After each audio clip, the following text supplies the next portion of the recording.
Hồi nãy mình muốn ỉa, giờ mình hết ỉa rồi.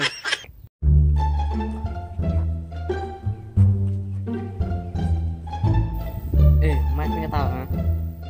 Tao bị câm. Mày biết tao là ai không?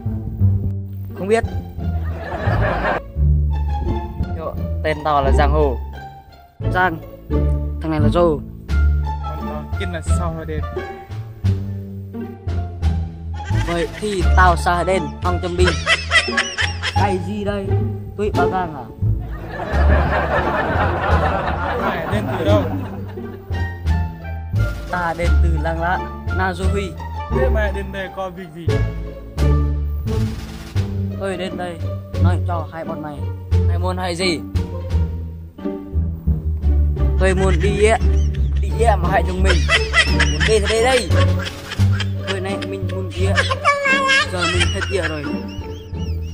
Yeah. Vậy mình chơi bay đi. Ok. Dừng nhé. 5, 6, 7 8, 9, 10. Đi luôn nha. 3, 4, 7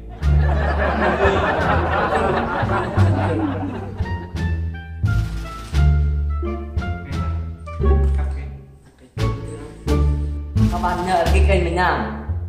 Các bạn hãy bên luôn. Các bạn hãy nhớ một like nha. Bye bye.